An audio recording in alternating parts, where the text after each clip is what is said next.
I stared at the lunchbox on my desk, my fingers tracing the faded cartoon stickers my daughter loved. It was meant for her, not me.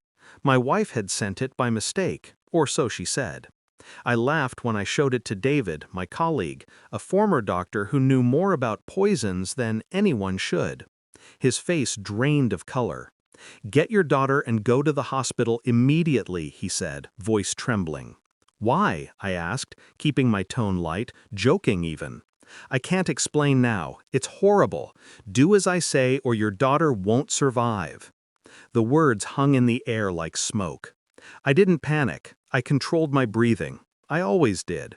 By the time I reached the ER, the room smelled of antiseptic and fear. Nurses moved past me without noticing, their motions robotic. I held my daughter's small hand, cold and trembling. My wife hovered near the entrance, her face pale, her eyes darting.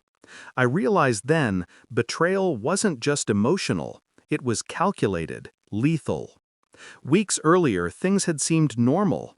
We met at a coffee shop, two strangers laughing over spilled lattes.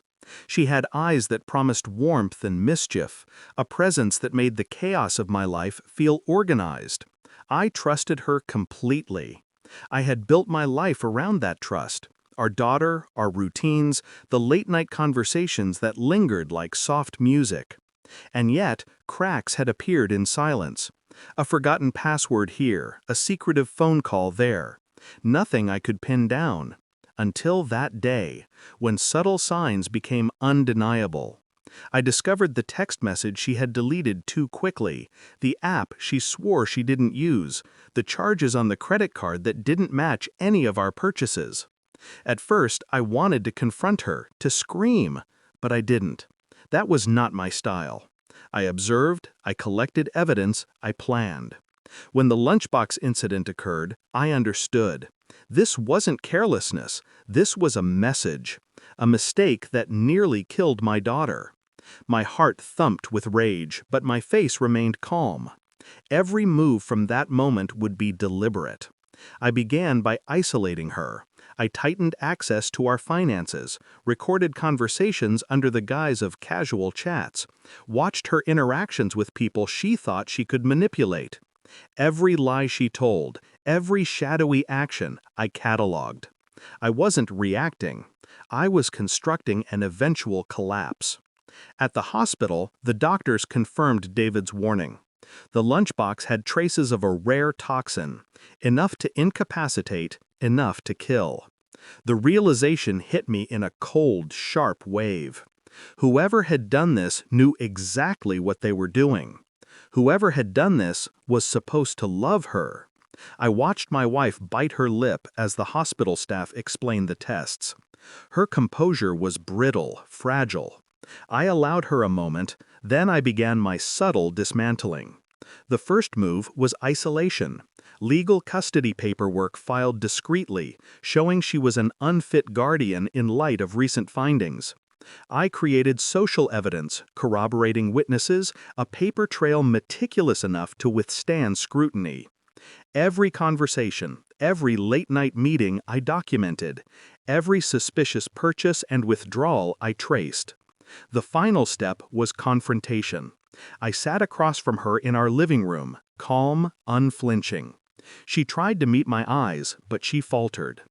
"Do you know why you're here?" I asked softly. Her lips trembled. "I know what you did. The toxin, the lunchbox, the planning." I watched the color drain from her face, the arrogance she had carried for years cracking into panic.